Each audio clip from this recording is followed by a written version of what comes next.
Today's reading is Karakasa Obake, an entry from the Monster Encyclopedia book series. A type of Turasakagami, tools used by humans that came to have life dwell within them and became monsters. This is a race of umbrellas that became Turasakagamis and have a form covered in a huge umbrella, those who are handled with care in which sentiment of gratitude dwells, and those who are used crudely and thrown away in which negative sentiment dwells both become Turasakagamis, or personified tools. And they have in common a strong desire to be used by the human male who is their owner/master.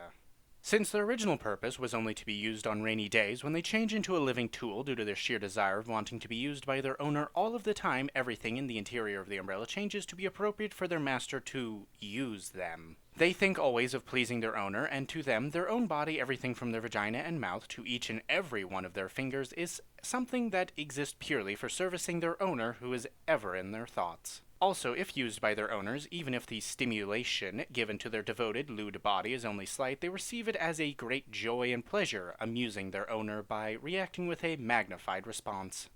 Other than that, there's an organ like a giant tongue extending from the inside of the umbrella, besides using it to seize their owner and show him the inside of the umbrella. When they think about servicing their master, lubricating fluids that hasten the transmission of pleasure is secreted from the tongue. By licking their owner and their own body with that giant tongue drooling with plenty of the fluid, they generate even deeper pleasure and further pleasure for their master. Also, if they put their owner inside and use the umbrella, it will repel not only rain, but even swords and magic, creating a world just for the two of them and barring all intruders.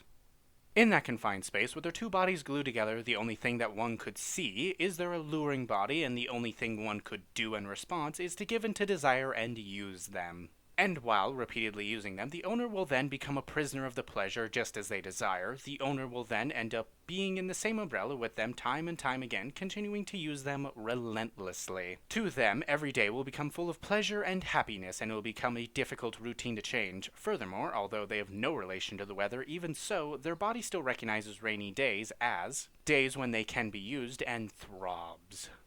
Those who become living tools after being handled with care will do more than just have sex with their owner to repay the kindness. They will work diligently and devotedly, providing service to take care of their daily needs. Conversely, those who are treated poorly that become living tools still have the same devoted personality, but they also attack men to indicate their own usefulness because of the fear of being thrown away. They become so excessively attached to those who become their owner that it's abnormal, and they show devotion to even a pathological degree. If their owner doesn't try to use them, they immediately get lonely, capture their owner inside the umbrella, and close it with the intention of sealing him in a world just for the two of them.